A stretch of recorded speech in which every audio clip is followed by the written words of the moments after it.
comment organiser un État, quelle est l'orientation économique, quelle est l'orientation sociale. Tout ça, tout le monde était d'accord sur le programme.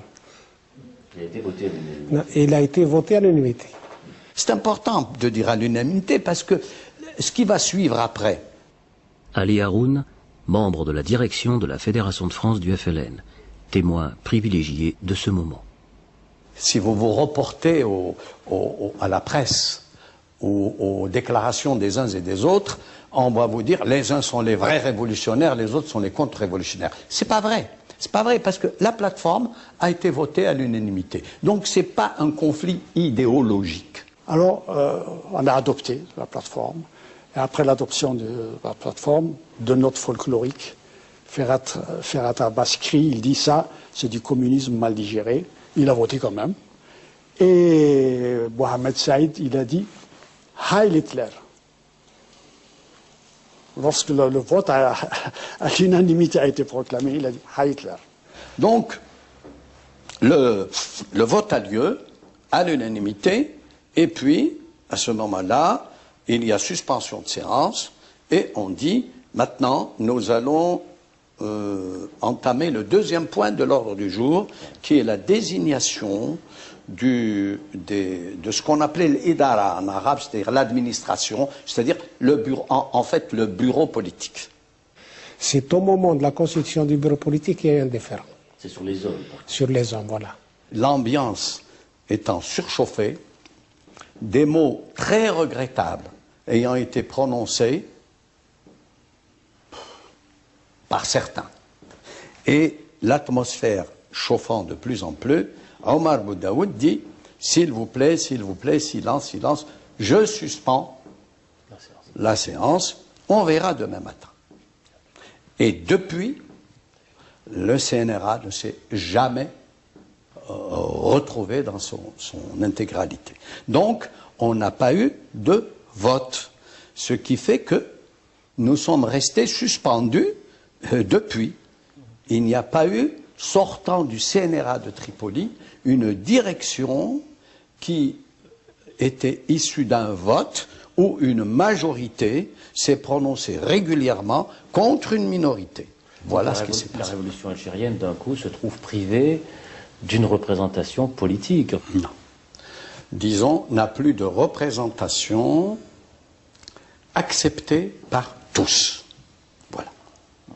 C'est là le malheur de l'Algérie actuelle. C'était le premier coup d'État, qui ne dit pas son nom. Et ils nous ont même collé la crise, en disant que c'est une crise de wilayat. C'est faux. On s'entendait merveilleusement. La wilaya 1 s'entendait avec la 2, la 3, la 4, la 5, la 6, la zone autonome. Tout marchait très bien jusqu'à cette date-là de la réunion de Tripoli. C'est là où nous ont introduit, si vous voulez, le poison de la discorde. Discorde, mésentente, le programme de Tripoli est adopté à l'unanimité, mais les accords de cessez-le-feu ne seront pas respectés. Première entorse, le commandant Abderrazak Bouhara reçoit l'ordre de faire mouvement vers l'Algérie. Je fais partie de ceux qui ont violé les accords d'Évian. Parce que les accords d'Évian précisaient que les unités de la LN devaient rester sur place. Et moi, j'avais reçu un ordre pour franchir la frontière, pas tout seul, avec un peu plus d'une compagnie, pour établir une relation avec les responsables de la wilaya 1 et de ce qu'on appelait auparavant la base de l'Est, dans la région de Soukharas, c'est-à-dire établir des relations avec l'intérieur. J'ai franchi la frontière avec un laissez-passer du Croissant Rouge. Et je n'étais pas en tenue militaire, j'étais en tenue civile.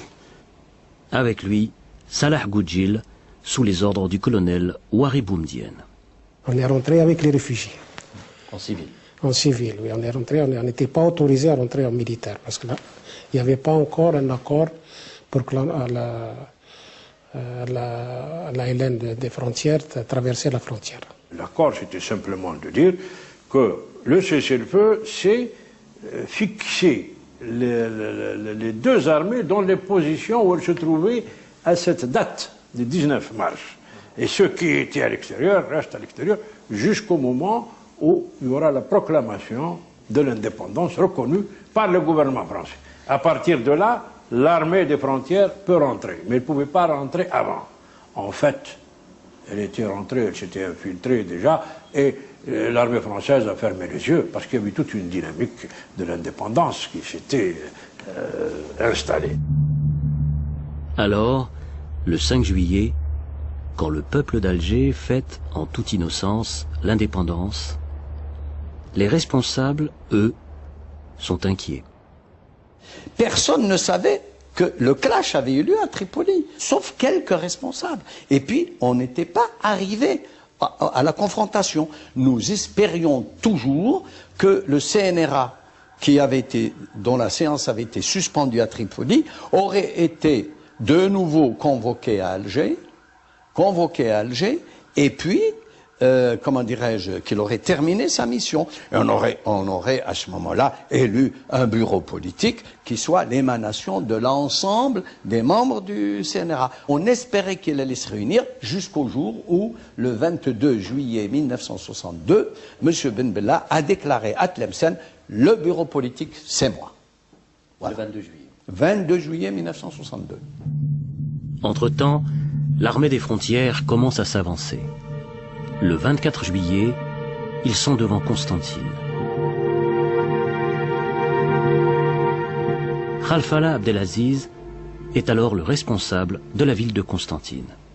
Les troupes se sont infiltrées à partir d'Aïmela et sont venues encercler Constantine. Et ils ont, comme ils avaient les renseignements, parce qu'il y avait des éléments à nous aussi, qui étaient dans les frontières, donc ils connaissaient, ils avaient tous les points de repère, les PC où se trouvaient. Et le PC d'Aouila a été encerclé, tout l'état-major était donc emprisonné, encerclé, et le PC de la Métara aussi, qui était sous ma responsabilité. Bon, il y avait aussi d'autres invités du GPA, comme Dr Bell, étaient encerclés, beaucoup de gens étaient encerclés dans la nuit, et c'était fini. La prise de la Constantine, c'est fait comme ça. Moi, j'ai pas été arrêté parce que j'ai pas passé la nuit là-bas, parce que j'étais trop ciblé. Donc, il y a eu des victimes ah oui, oui. On a tué le commandant de la caserne, là, a été abattu. Abattu, oui, froidement, quoi. Il y a eu 4 ou 5 morts. Certains responsables des maquis de l'intérieur, comme Salah Boubnider, tentent de s'opposer à ce coup de force, à cette avancée de l'armée des frontières. On a fait une réunion ensemble. Des responsables de Wilaya. Des wilayas, voilà. Alors on a fait une réunion ensemble pendant 3-4 jours. On n'a pas trouvé une solution. Alors j'ai pris une décision, moi. Enfin, j'ai pris une décision. On a fait une proposition, Anna et Hassan, qu'on a plus que. Sinon, qu'on a libéré l'Algérie.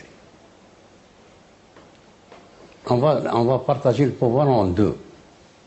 Une partie qui va s'occuper de la haleine, et de la rassembler, de l'organiser, et de la paix. Et une partie qui va s'occuper du FLN et de la population aussi pour les organiser, en attendant d'arriver voilà, au Congrès. Alors on a proposé la proposition, ça a été accepté par tout le monde. Entre le groupe Ben Bella Boumdienne et les wilayas, Youssef Ratib, le chef de la wilaya 4, tient à rester neutre. Alors là, je vais parler d'une chose importante, parce que les gens ne se connaissent pas. Toujours dans le cadre de la neutralité, à l'époque, Ben Bella et Khidr étaient à Rabat. Ils ne sont pas encore entrés. Nous sommes toujours le fin juillet, là, peu après là. Donc, de ma propre initiative, j'ai pris, en accord avec le colonel Mohamed Al III, on a pris un avion de l'exécutif, on a été rendre visite aux deux responsables à Rabat pour essayer justement d'arranger les choses, en disant que, attention, les gens sont armés, on risque la guerre civile, on n'est pas encore concerné, nous, on est neutre. On risque la guerre civile, là, c'est malheureux à dire, mais on a entendu des choses qui font peur, c'est-à-dire que la déclaration a été la suivante, c'est que nous prendrons le pouvoir, quel que soit le prix. Quel qu'en soit le prix. Je l'ai entendu de mes propres oreilles. Le pouvoir à tout prix. Ahmed Ben Bella pénètre dans Alger le 3 août, pratiquement sans opposition sérieuse. Le GPRA se disloque. À partir du moment où c'est la force qui a primé, et il est là, il y a un bureau politique, on va le voir. Et on lui dit, bon, mais qu'est-ce que tu veux faire? La première des choses, il dit, remettez l'argent qui reste à un tel. On dit, très bien, cet argent n'est pas le nôtre. Hein. C'est les restes, c'était les cotisations, je crois, des 2 ou 3 derniers mois de la fédération, qui n'avaient pas eu le temps d'être transmises par la voie normale. Monsieur Ben Bella désigne quelqu'un qui part avec Omar Boudaoud en Suisse et il lui fait la passation des comptes, etc. Il obtient le quitus et puis nous ne sommes plus rien. C'est fini.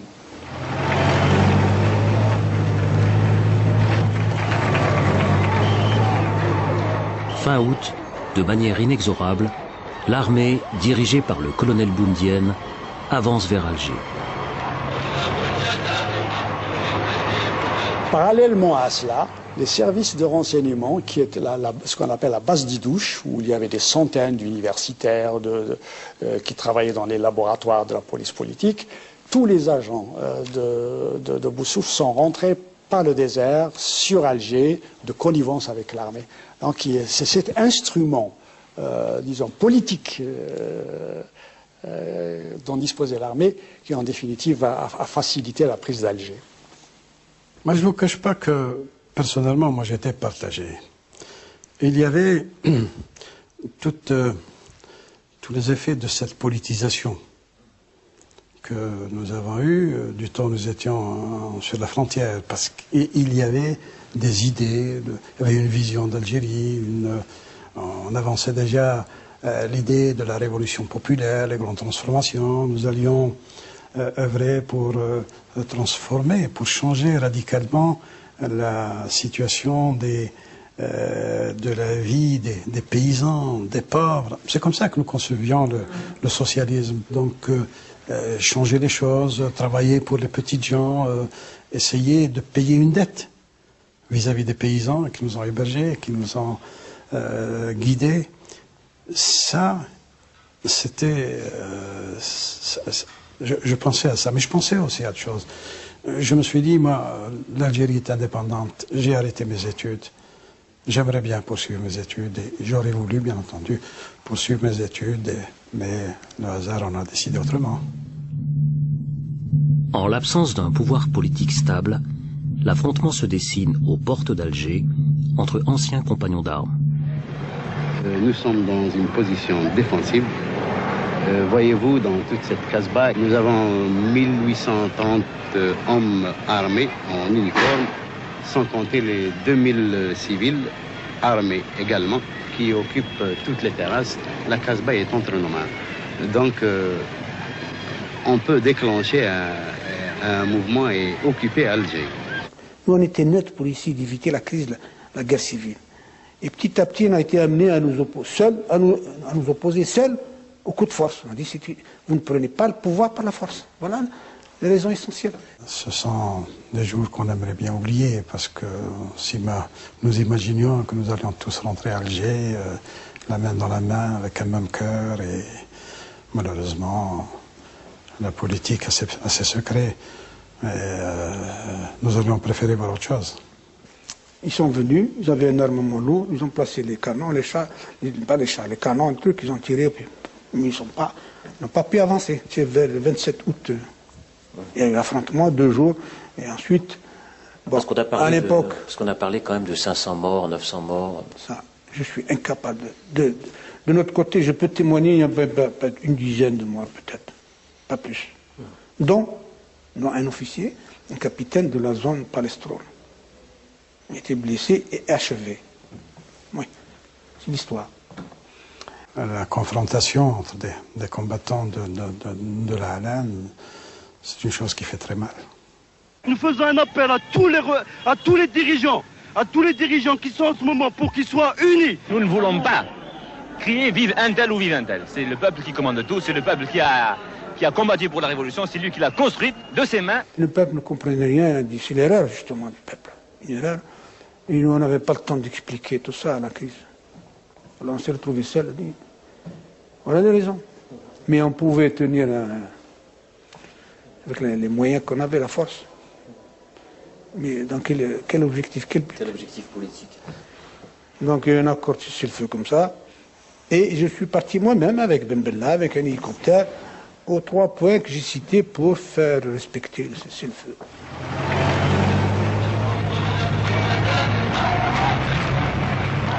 C'est fini. Début septembre, l'armée, emmenée par le colonel Boumedienne, entre dans Alger pour rejoindre Ahmed Ben Bella. C'est le peuple qui est vainqueur. Puisque j'ai dit tout à l'heure que c'est le peuple qui a imposé la présence du bureau politique ici. Cela peut paraître paradoxal. Nous n'avons jamais eu une tête, une direction politique. La révolution algérienne a souffert constamment d'une méningite cérébrale, si l'on pourrait dire. C'est la première fois qu'il y a une autorité politique. Je pense que ce n'est pas l'autorité politique définitive, mais son étude. Dernier acte de cet été 62. Fin septembre, une assemblée élue se réunit, présidée par le vieux leader nationaliste, Ferhat Abbas, pour établir la constitution du nouvel État. J'ai le privilège et l'honneur de présider en ce jour historique à l'ouverture des travaux de la première Assemblée nationale algérienne souveraine. J'ai été désigné au niveau de l'Assemblée comme membre de la sous-commission chargée de rédiger l'avant-projet de constitution. Nous nous sommes réunis pendant des semaines et des semaines. On nous demandait d'attendre. Et puis un beau jour, on nous dit réunion en plénière. En plénière, quand on se réunit, qu'est-ce qui s'était passé 2 ou 3 jours avant? Eh bien, dans un grand cinéma de la ville qui s'appelait le Majestic, qui s'appelle maintenant l'Atlas, on avait réuni tous les cadres du parti, on avait fait un projet de constitution, on l'a voté à main levée dans ce cinéma, et puis ensuite on est venu nous le proposer à l'Assemblée. La constitution a été faite dans un cinéma par des gens choisis sur le volet, comme on dit. Trié sur le volet. Trié sur le volet. Et puis, évidemment, chaque fois, ils essaient de respecter les formes. Ils l'ont imposé à l'Assemblée constituante. C'est là où le sens de l'honneur, chez certains hommes comme Ferhat Abbas et d'autres, ont démissionné. Vous savez, il y a chez nous, je ne sais pas le traduire en français, dans une déchra, il y a des gens qui partent sur des chevaux pour jouer l'air. La femme, elle a vu son fils partir. Quelque temps après, ils sont revenus lui dire